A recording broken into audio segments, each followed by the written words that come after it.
নমস্কার নমস্কার নমস্কার নমস্কার নমস্কার নমস্কার আপনাদের সবাইকে সবাইকে সবাইকে নমস্কার জানাচ্ছে আপনাদের সৌমিত্র বসু। সবাইকে অজস্র শুভ কামনা জানাচ্ছে, সবাইকে স্বাগত জানাচ্ছে আজকের এই শরণাগত অনুষ্ঠানে এবং সবাইকে শুভ সকাল জানাচ্ছে। শুভ হোক, শুভ হোক, সকলের শুভ হোক, সকলের ভালো হোক, সকলের কল্যাণ হোক, মঙ্গল হোক, সকলের ভালো হোক। বেণী মাধবশীলের পঞ্জিকা অনুযায়ী আজকের দিনটার কথা এবার বলি। আজকে 20শে জ্যৈষ্ঠ 1432, ইংরেজির 4 জুন 2025, বুধবার। আজকে নবমী। সূর্যোদয়ের সময় ভোর 4:56, সূর্যাস্তের সময় সন্ধে 6:16। নক্ষত্র উত্তর ফল্গুনী।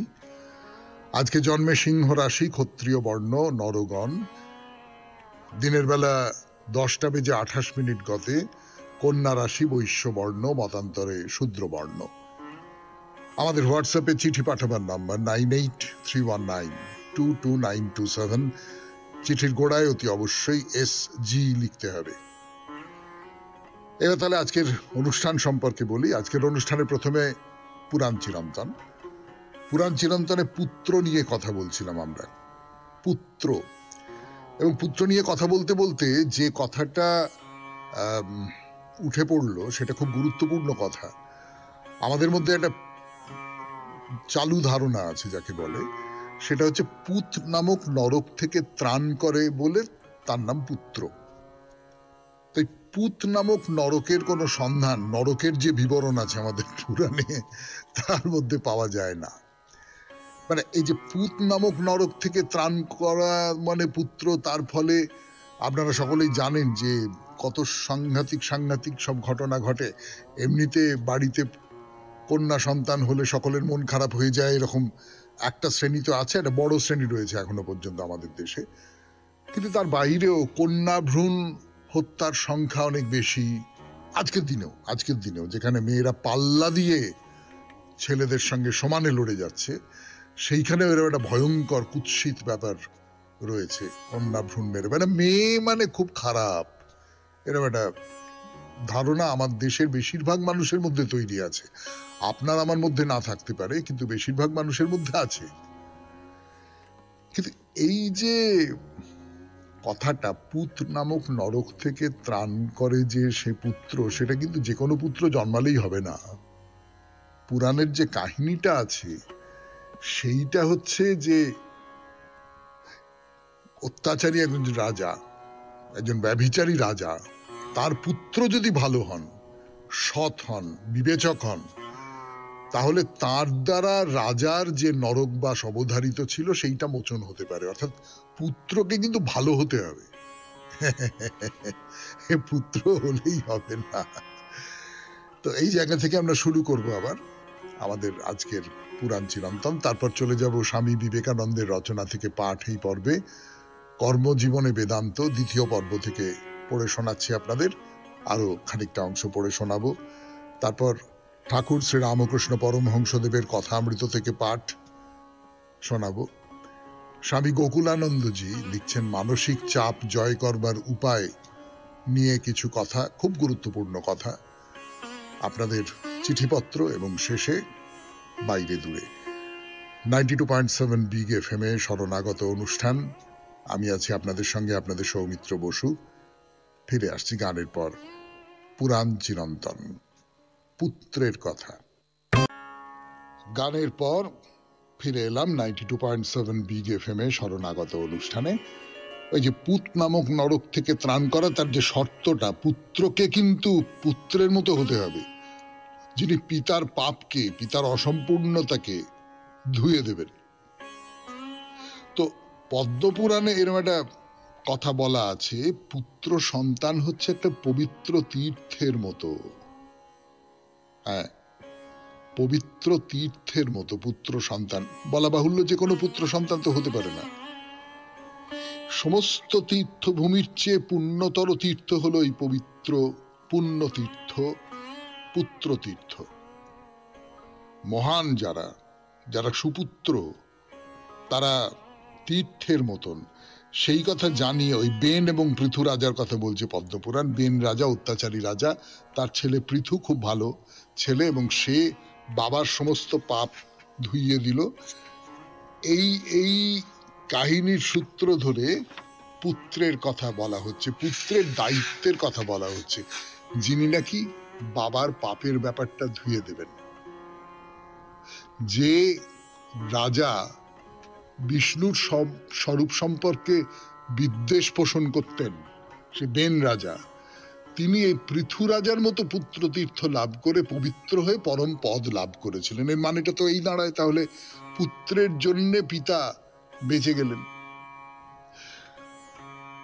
তো শৈশব থেকে ধরুন বাবা অনেক ধার করেছেন, পুত্র সেই ধার শোধ করেন। যে কোনো ক্ষেত্রে ধার, অন্যায়টাও একরকম করে ধার, জীবনের কাছে ধার, পৃথিবীর কাছে ধার, মানুষের কাছে ধার, পুত্র সেই ধারটা শোধ করেন। এর থেকে তো এই মানেটা দাঁড়ায় না যে বিবাহিতা স্ত্রীর সবচেয়ে বড় সার্থকতা হলো পুত্র সন্তানের জন্ম দেওয়া। পুরাণ কি বলছে? পুরাণ আর একটা কথা বলছে, খুব গুরুত্বপূর্ণ কথা, পুত্রটি যদি কুপুত্র হয় তবে তাদের ক্রিয়াকর্মে তার পিতা পিতামহেরা নরকগামী হন। তারাই পুত্র নামধারী কুপুত্রদের উদ্দেশ্যে অভিশাপ বর্ষণ করতে থাকেন প্রতিনিয়ত। সুপুত্র হলে তারা স্বর্গে যান, কুপুত্র হলে তারা নরকে যান। এখানে একটা কথা বলি, পুত্র শব্দটা কোত্থেকে এলো আমি তার বিস্তারিত কথা বলছি না, কিন্তু পণ্ডিতেরা যেটা বলছেন সেটা খুব খুব চমৎকার একটা কথা। সেটা হচ্ছে পুত্র, তার শেষে কি আছে? ত্র, তাই তো? ত্র মানে কি? ত্রাণ করা, বাঁচানো। ফিরে আসছি গানের পর 92.7 বিগ এফএম এ শরণাগত অনুষ্ঠান শুনছেন। আমি আছি আপনাদের সঙ্গে, আপনাদের সৌমিত্র বসু। শুনছেন পুরাণ চিরন্তন। তাহলে এই ত্রাণ করা, পুত্র শব্দটার মধ্যে এই ত্রাণ করার একটা ব্যাপার জড়িত হয়ে রয়েছে। সেই জন্যই ওই কিছু মানুষ যারা পুত্র মানে হচ্ছে যে পুত নামক নরক থেকে ত্রাণ করে টরে ইত্যাদি ইত্যাদি এই সমস্ত কথাবার্তা বলছেন। তো বৃহদারণ্যক উপনিষদে যেভাবে একটা পুত্রের পুত্রত্ব বলতে কি বোঝায় তাহলে সেইটা একটু বুঝিয়ে দেওয়ার চেষ্টা করা হয়েছে। তো শঙ্করাচার্য পুত্র শব্দটাকে বলছেন, পুত্র মানে যে বাবার অভীষ্ট পূরণ করে তাকে ত্রাণ করে। বাবা যা চান সেইটা যে পূর্ণ করে এবং করে তাকে ত্রাণ করে, সেই হচ্ছে পুত্র। মানে যে বাবাকে দোষমুক্ত করে ত্রাণ করে। আজকের পুত্রদের মধ্যে একটা অংশ, খুবই সৌভাগ্যবশত, আমার নিজের ধারণা ছোট অংশ, খুব বড় অংশ নয়, কিন্তু আজকের এই স্বার্থপর পৃথিবীতে সেই অংশটা ক্রমশ বাড়ছে, বাড়তে আপনারা চারপাশে দেখতেই পাচ্ছেন যে পুত্র কিভাবে পিতার অযত্ন করে, পুত্র কিভাবে মাতার অযত্ন করে, পুত্র কিভাবে মানে কোর্টের রায় দিয়ে এই রকম নিয়ম করতে হচ্ছে যে না, বাবাকে দেখতে হবে, মাকে দেখতে হবে তোমার ছেলের। কোর্টকে, আদালতকে আইন করে এইটা করতে হচ্ছে। এরকম সব গল্প তো আমাদের মধ্যে রয়েছে যে সন্তান, সেই সন্তানকে তার দায়িত্ব কি সেইটা আদালত মনে করিয়ে দিচ্ছে। এরকম একটা কুৎসিত ব্যাপার আমাদের এই সমাজে তো আছে। তো পিতা এবং পুত্রের যে পারস্পরিক দান এবং আদানের কথা বলা হচ্ছে, সেটা হচ্ছে যে লোকে যখন আসন্ন মৃত্যুর কথা বুঝতে পারে তখন পুত্রকে আহ্বান করে পিতা বলেন, তুমি ব্রহ্ম, তুমি যজ্ঞ, তুমি লোক। পিতা এইভাবে বললে সেই পুত্র প্রতিবচনে বলে, হ্যাঁ আমি ব্রহ্ম, আমি যজ্ঞ এবং আমি লোক। এ কথার অর্থ কি? এ কথার অর্থ হচ্ছে যে বাবা বলছেন যা কিছু আমার অধীত এবং অনধীত, অর্থাৎ যতটুকু আমার অধ্যয়ন বাকি আছে, তুমি সেই সকলের ব্রহ্ম। তুমি তৎস্বরূপ আমার কর্তব্য অধ্যয়ন, তুমি সেই অধ্যয়ন পূর্ণ করবে, মানে আমার যা কিছু কাজ বাকি ছিল সেইগুলো তুমি সম্পন্ন করবে। শুনলেন পুত্র নিয়ে কথা পুরাণ চিরন্তনে 92.7 বিগ FM এ শরণাগত অনুষ্ঠানে। গানের পর কর্মজীবনে বেদান্ত দ্বিতীয় পর্ব, স্বামী বিবেকানন্দের রচনা থেকে পাঠ। গান শেষ, এইবারে স্বামী বিবেকানন্দের কথা শুরু। কর্মজীবনে বেদান্ত দ্বিতীয় পর্ব শুনছেন 92.7 বিগ FM এ শরণাগত। আমি আছি আপনাদের সঙ্গে, আপনাদের সৌমিত্র বসু। অনেক বড় বড় মনীষী, অন্তত জগৎ যাহাদিগকে খুব চিন্তাশীল বলিয়া থাকে, তাহারা এই নির্গুণবাদের উপর বিরক্ত। কিন্তু মানব দেহধারী ঈশ্বরের চিন্তা করা আমার নিকট অবাস্তব। আমার নিকট এই সগুণবাদ অতিশয় হাস্যাস্পদ, নিম্ন ভাবাপন্ন, অতি স্থূল, এমনকি অধর্ম বলিয়া বোধ হয়। বালকের পক্ষে ভগবানকে একজন সাকার মনুষ্য বলিয়া ভাবা শোভা পায়, ওরূপ ভাবিলে তাহাকে ক্ষমা করা যাইতে পারে। কিন্তু বয়স্ক ব্যক্তির পক্ষে, চিন্তাশীল নরনারীর পক্ষে ভগবানকে স্ত্রী পুরুষ বলিয়া চিন্তা করা বড় লজ্জার কথা। উচ্চতর ভাব কোনটি, জীবিত ঈশ্বর না মৃত ঈশ্বর? যে ঈশ্বরকে কেহ দেখিতে পায় না, যাহার সম্বন্ধে কেহ কিছু জানে না, সেই ঈশ্বর, অথবা অনুভূত ঈশ্বর? সময় সময় তিনি জগতে তাহার এক একজন দূতকে প্রেরণ করিয়া থাকেন, যাহার এক হস্তে তরবারি, অপর হস্তে অভিশাপ, আর আমরা যদি তাহার কথায় বিশ্বাস না করি তবে একেবারে ধ্বংস। তিনি নিজে আসিয়া আমাদের কি করিতে হইবে বলিয়া দেন না কেন? কেন তিনি ক্রমাগত দূত পাঠাইয়া আমাদিগকে শাস্তি ও অভিশাপ দিতেছেন? কিন্তু এই বিশ্বাসেই অনেকে সন্তুষ্ট। আমাদের কল্পনার কি দীনতা! অপরপক্ষে নির্গুণ ঈশ্বরকে জীবন্ত রূপে আমার সম্মুখে দেখিতেছি। তিনি একটি তত্ত্ব মাত্র। সগুণ নির্গুণের মধ্যে প্রভেদেই সগুণ ঈশ্বর ব্যক্তি মাত্র, আর নির্গুণ ঈশ্বর দেবদূত, মানুষ, পশু এবং আরো কিছু, যাহা আমরা দেখিতে পাই না, কারণ নির্গুণের মধ্যে সব সগুণ ভাবই রহিয়াছে। উহা জগতের সমুদয় বস্তুর সমষ্টি এবং তদতিরিক্ত আরো অনেক কিছু।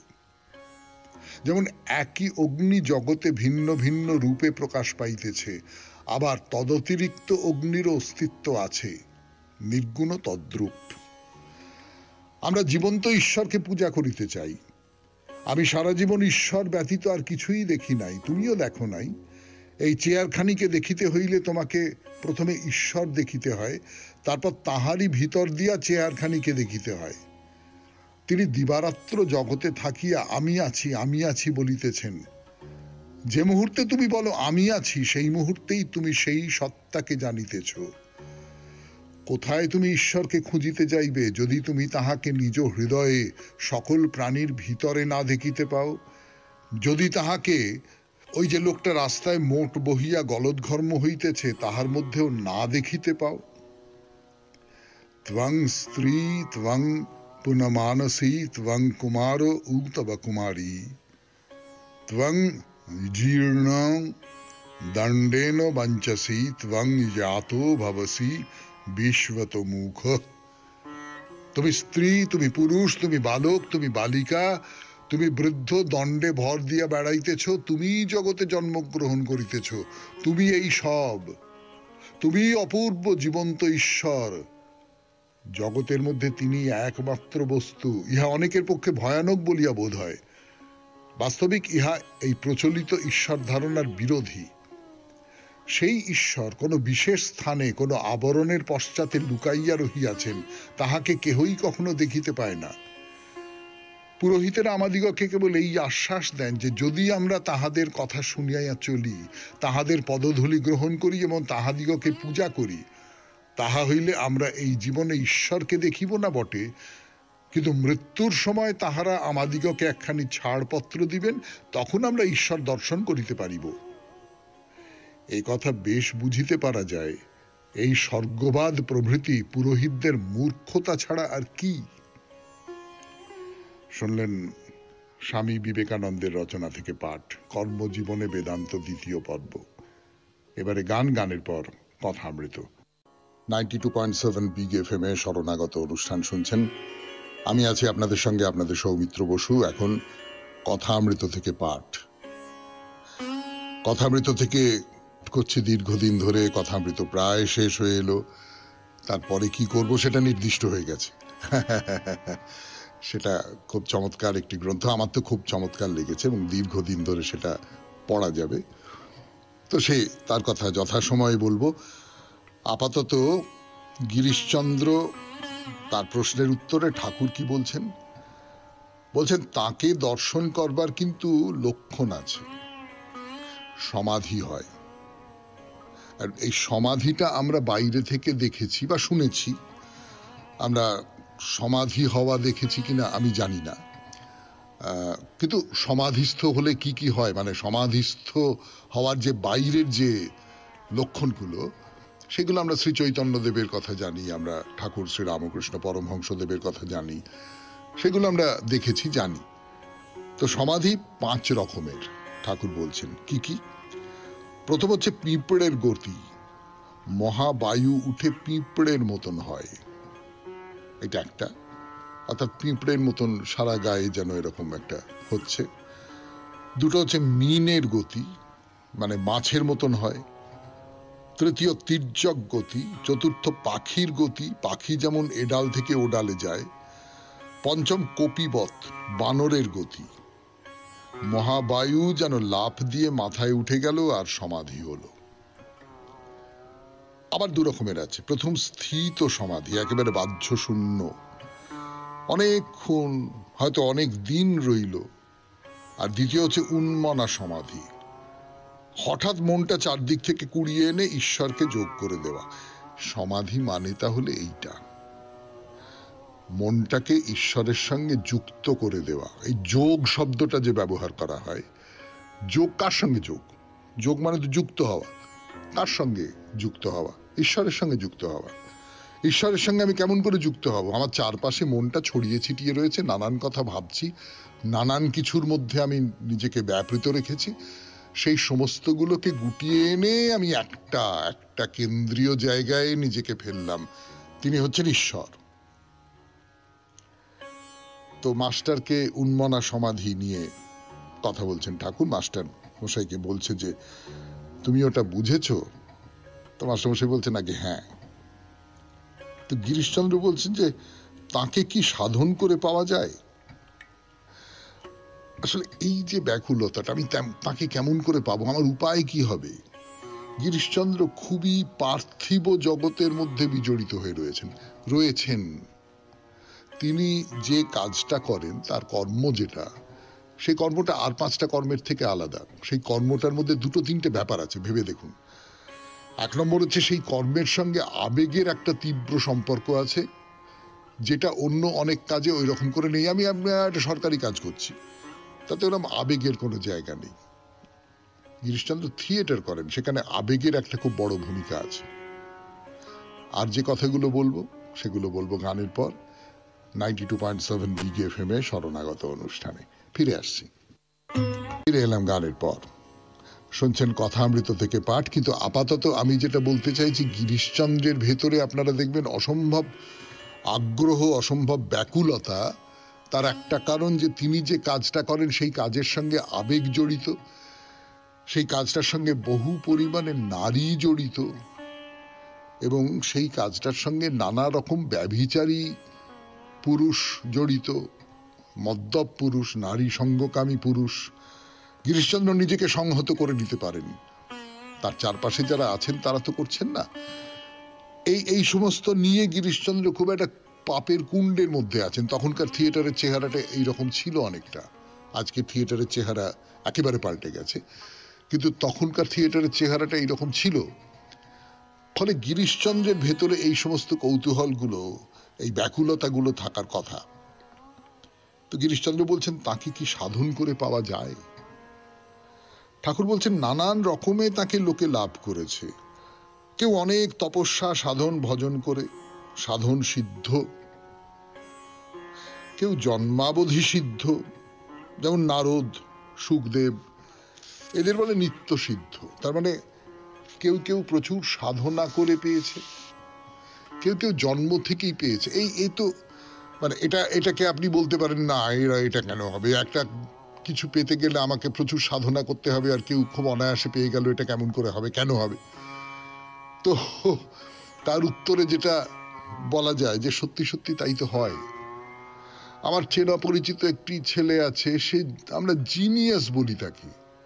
সে ঘড়িও সারাতে পারে, মোটর গাড়িও সারাতে পারে, মোটর বাইক তৈরি করে ফেলেছে এটা ওটা যন্ত্রাংশ দিয়ে, থেকে অসম্ভব অঙ্কে বুদ্ধি, অসম্ভব এতে বুদ্ধি, জন্মসূত্রে এটা পেয়েছে। আমি আমি অনেক চেষ্টা করে হয়তো ওই জায়গায় পৌঁছতে পারবো বা পারবো না, আমি তো পারবোই না, আমার তো আর সেটা নেই মাথায় মগজে সেই সমস্ত ব্যাপার।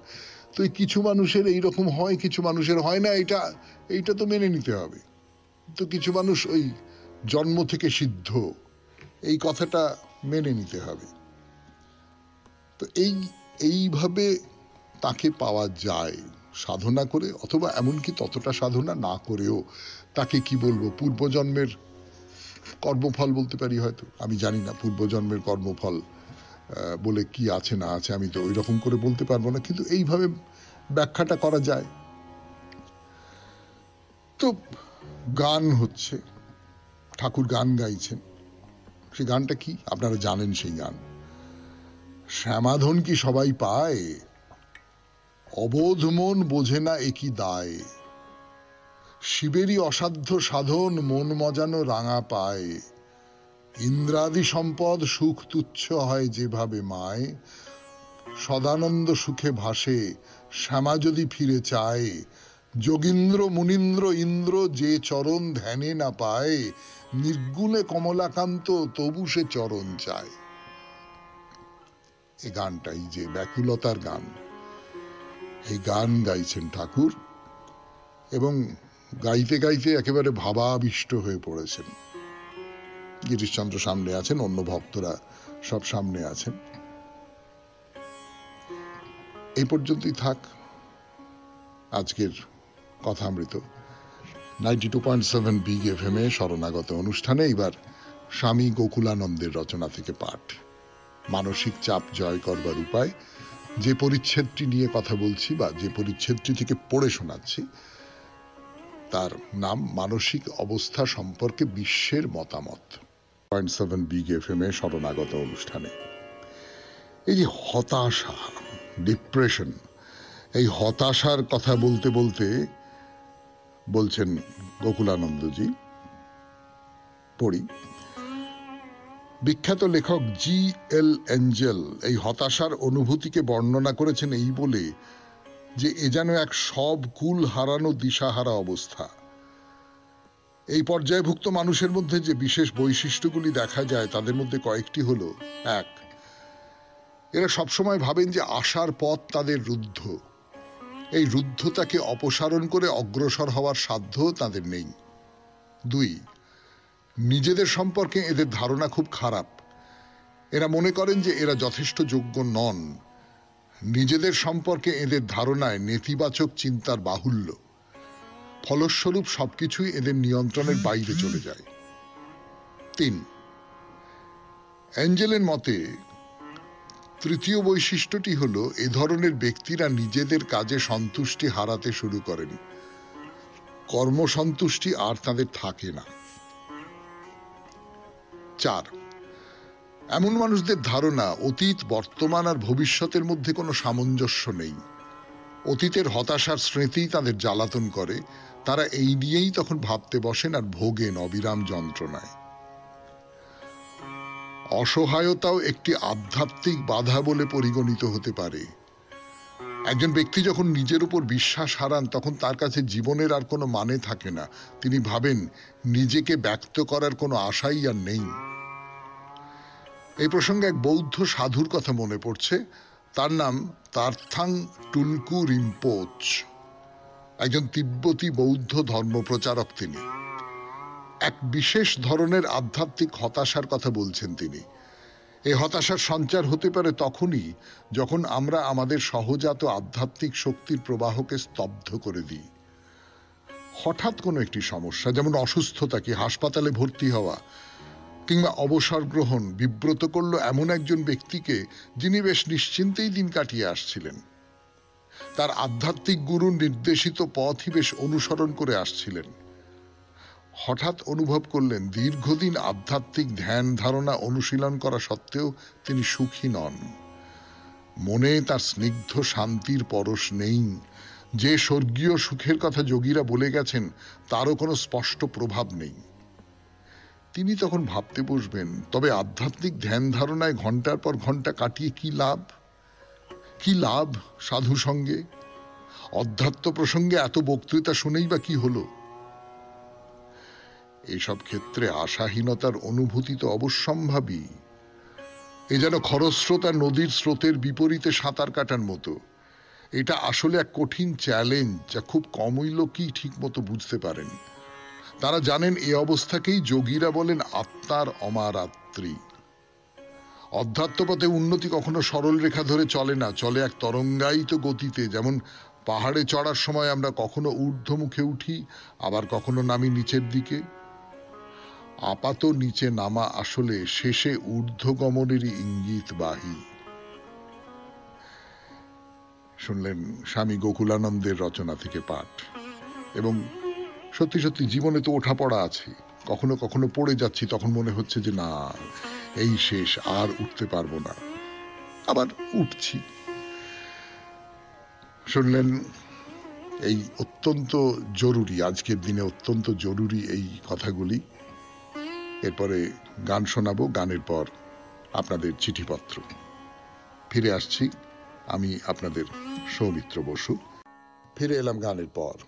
92.7 বিগ এফএম এ শরণাগত অনুষ্ঠান শুনছেন। সীমা দাশগুপ্তর চিঠি। সুপ্রিয় সৌমিত্রবাবু, আপনাকে এবং শরণাগতর সকল সদস্যবৃন্দের প্রতি নতুন বছরের আন্তরিক শুভেচ্ছা ও ভালোবাসা জানালাম। নতুন বছরের প্রতিজ্ঞা লিখতে বসে খুব অস্বস্তি বোধ হচ্ছে। কি লিখব সারা পৃথিবীর এই সংকটময় মুহূর্তে? সব দিক থেকে প্রতিকূল পরিস্থিতিতে নতুন বছর শুরু হলো। সদর্থক কোনো চিন্তা ভাবনা করার দিশা পাচ্ছি না। যেখানে প্রতিবাদের ভাষা হারিয়ে ফেলেছি, সেখানে প্রতিজ্ঞা করব কিসের জোরে?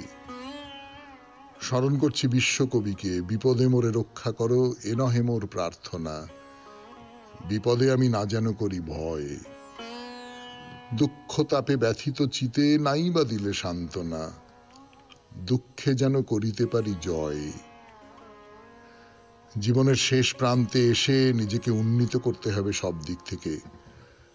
গান গেয়ে উঠি, ব্যর্থ প্রাণের আবর্জনা পুড়িয়ে ফেলে আগুন জ্বালো, একলা রাতের অন্ধকারে আমি চাই পথের আলো। প্রতিজ্ঞা করব এক সুন্দর সমাজ গড়ার, যেখানে নতুন প্রজন্ম সামনে এক আদর্শ দেখতে পায়, সদর্থক চিন্তার রাস্তা যেন দেখাতে পারি। এ ব্যাপারে মানসিক শিক্ষার প্রয়োজন সব থেকে বেশি। ত্যাগ ও ব্রতে নিক দীক্ষা, বিঘ্ন হতে নিক শিক্ষা, নিষ্ঠুর সংকট দিক সম্মান, দুঃখই হোক তব বিত্ত মহান।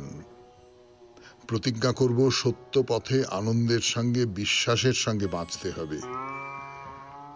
আবার গান করি মোরা সত্যের পরে মন, আজি করিব সমর্পণ, জয় জয় সত্যের জয়। মোরা বুঝিব সত্য, পুজিব সত্য, খুঁজিব সত্য ধন, জয় জয় সত্যের জয়। সবশেষে শরণাগত সঞ্চালক শ্রী সৌমিত্র বসু এবং সর্বকলাকুশলীদের আর অগণিত সকল শ্রোতা বন্ধুদের কাছে একটাই অনুরোধ, আমরা যেন এই অনুষ্ঠানের মাধ্যমে সুন্দর ভোরকে আরো সুন্দরতর করে আনন্দময় করে তোলার জন্য প্রতিজ্ঞাবদ্ধ হই। নমস্কারান্তে, সীমা দাশগুপ্ত, প্রিন্স আনোয়ার শাহ রোড, কলকাতা 33। খুব চমৎকার চিঠি, গান দিয়ে সাজিয়ে সাজিয়ে, কবিতা দিয়ে সাজিয়ে সাজিয়ে আপনি আপনার যে মনোবাসনা সেটা প্রকাশ করেছেন। আপনাকে অনেক ধন্যবাদ। গানের পর বাইরে দূরে 92.7 বিগ এফএম এ শুনছেন জীবনের সহজ পাঠ, শরণাগত। দূরে 92.7 বিগ এফএম এ শরণাগত অনুষ্ঠান শুনছেন। এখন আমরা কালিম্পংয়ে মঙ্গলধাম দর্শন করতে এসেছি আমরা। মঙ্গলদাসজি তার নামে যে আশ্রম তৈরি হয়েছে, তার সঙ্গে মন্দির তৈরি হয়েছে, সেই মন্দির দর্শন করতে এসেছি, মঙ্গলধাম। তো আমরা একেবারে মন্দিরের ভেতরে ঢুকে পড়েছি। আমরা এর আগের দিন বলছিলাম যে মন্দিরে যেখানে দেবতারা অধিষ্ঠান করছেন তার বাকি 3টে দিক জুড়ে অনেকগুলো মূর্তি দিয়ে প্যানেল তৈরি করা হয়েছে। অনেকগুলো মূর্তি রয়েছে, শ্রীকৃষ্ণের জীবনের নানান আখ্যানের কথা সেখানে মূর্তি রূপ পেয়েছে। তো সেগুলোর কথা আপনাদের বলেছিলাম সাধ্যমতো। এইবারে মূল যেদিকে আমাদের দৃষ্টি নিবদ্ধ করা উচিত, সব দিকেই দৃষ্টি নিবদ্ধ করা উচিত, সেই দিকে আমরা যাব। কিন্তু যেটা আবার বলতে হবে, বারবার করে বলতে হবে, যে একটা বিরাট বড় হল ঘর, তো আবারও বলছি প্রেয়ার হল, এটা প্রার্থনা করবার ঘর, আর ঝকঝক ঝকঝক করছে। মাথার উপর থেকে সমস্ত ঝাড়বাতি নেমে এসেছে, আর পুরোটা একদম ওইরকম চারপাশে নানা রঙের মূর্তি দিয়ে ভরা। মানে পুরনো আমলের রাজদরবার যেরকম ছিল না, সেরকম একটা রাজদরবারের চেহারা আছে যেন এর মধ্যে, রাজদরবারের কথা মনে পড়িয়ে দেয়। আর বড় বড় জানলা, সেই জানলা দিয়ে দিনের আলো ঘর ভরে রেখেছে। না, ঝাড় লণ্ঠনগুলো আছে, সেগুলো জ্বলছে। সমস্তটা মিলিয়ে একটা জাঁকজমকের চূড়ান্ত। তো এইবারে যে জায়গায় দেবতারা আছেন, অর্থাৎ ঘরের একেবারে শেষ প্রান্ত, সেই ভেতরের কথায় আসি। কি করে বোঝাবো আপনাদের? মানে নানান রং দিয়ে সাজানো বিশাল বিশাল বিশাল বিশাল 3টে মন্দির, ওই একটাই ঘরের মধ্যে 3টে মন্দির। এটা হচ্ছে ওই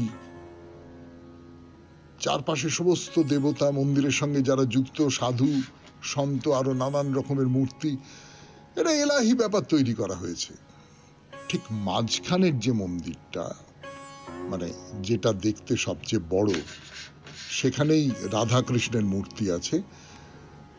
পেছনে ফ্রেমে বাঁধানো রাধা কৃষ্ণের ছবি, তার সামনে রাধা এবং কৃষ্ণ। তো সেই রাধা এবং কৃষ্ণের মূর্তি দেখা যায়, শুধু মুখটুকু দেখা যাচ্ছে, বাকি সবটা অঙ্গাবরণ, গয়না, এই সমস্ত দিয়ে ঢাকা।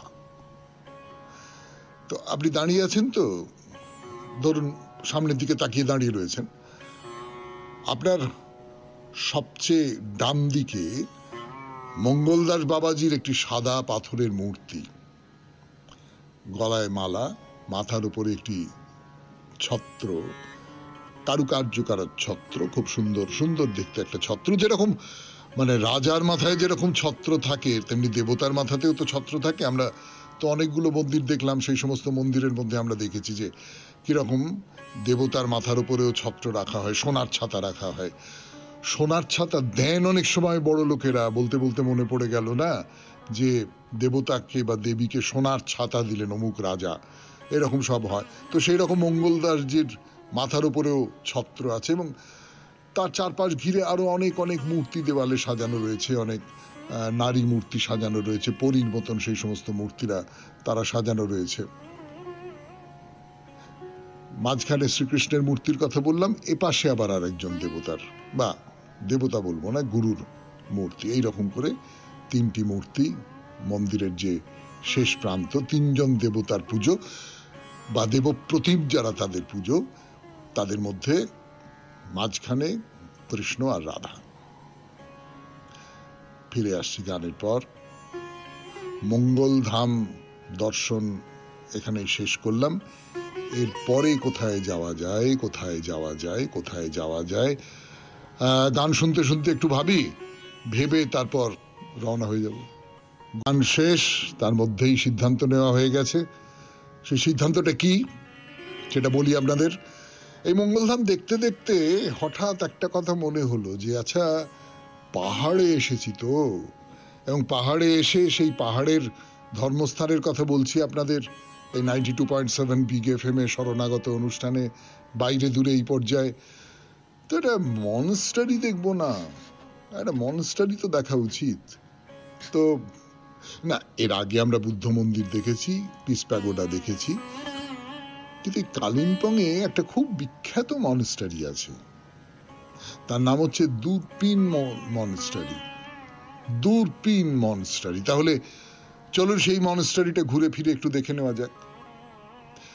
দেখে নেবার আগে একটা কথা একটু ঠিক করে ফেলি, সেটা হচ্ছে এই মনস্টারি বলতে কি বোঝায়।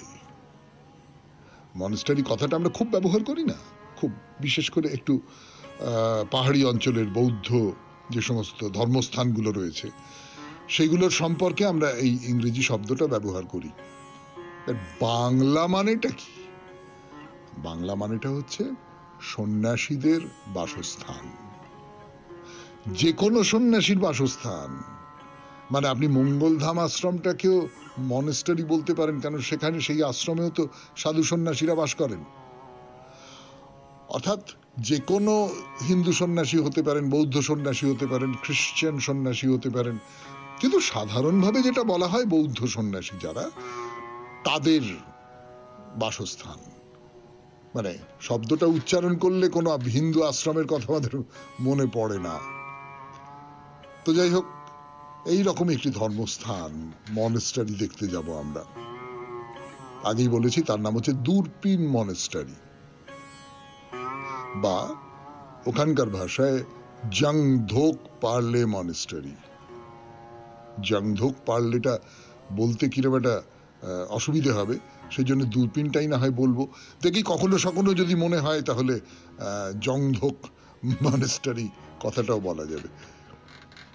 কিন্তু প্রশ্ন হলো, এই যে জংধোক পার্লে মনেস্টারি, একে হঠাৎ দূরপিন মনেস্টারি বলা হয় কেন? তার খুব সহজ কারণ আছে। সেটা হচ্ছে এই মনেস্টারিটা দূরপিন পাহাড়ের ওপরে অবস্থিত। এর কথা বলবো, কিন্তু আজকে তো আর সময় হবে না। আজকের মতো থাক, আবার আগামীকাল 92.7 বিগ FM এ শরণাগত অনুষ্ঠানে কালিম্পংয়ের নতুন এই যে ধর্মস্থানে আমরা যেতে চলেছি তার কথা বলা যাবে। তাহলে আজকের মতো বিদায়। আমাদের হোয়াটসঅ্যাপে চিঠি পাঠাবার নাম্বার 9831922927। চিঠির গোড়ায় অতি অবশ্যই SG লিখতে হবে। আর যেটা বলে দেওয়া, সেটা হচ্ছে সামনের যে বৃহস্পতিবারে চিঠিপত্র পড়া হবে, সেই চিঠিপত্রের বিষয় হলো গঙ্গা। গঙ্গায় অবগাহন হতে পারে, গঙ্গা দর্শন হতে পারে, গঙ্গা রতি হতে পারে, যে কোনো কিছু হতে পারে। তাই নিয়ে আপনার নিজের অভিজ্ঞতা সম্বলিত একটি 250 শব্দের চিঠি আমাদের দপ্তরে পৌঁছে দেবেন। তাহলে কবিতা, রবীন্দ্রনাথের কবিতা, ছবি আঁকা নিয়ে রবীন্দ্রনাথের কবিতা সুধীন্দ্রনাথ দত্তকে লিখেছিলেন, তার একটি প্রথম পর্বটা পড়ে শুনিয়েছিলাম আপনাদের। আজকে দ্বিতীয় পর্বটা শোনাই। মনটা আছে আরামে, আমার ছবি আঁকা কলমের মুখে খ্যাতির লাগাম পড়েনি। নামটা আমার খুশির উপরে সর্দারি করতে আসেনি এখনো। ছবি আঁকার বুক জুড়ে আগে ভাগে নিজের আসনটা বিছিয়ে বসেনি, ঠেলা দিয়ে বলছে না নাম রক্ষা করো। অথচ ওই নামটা নিজের মোটা শরীর নিয়ে স্বয়ং কোনো কাজই করে না। সব কীর্তির মুখ্য ভাগটা আদায় করবার জন্য দেউড়িতে বসিয়ে রাখে পেয়াদা। হাজার মনিবের পিণ্ড পাকানো ফরমাসটাকে বেদি বানিয়ে স্তূপাকার করে রাখে কাজের ঠিক সামনে।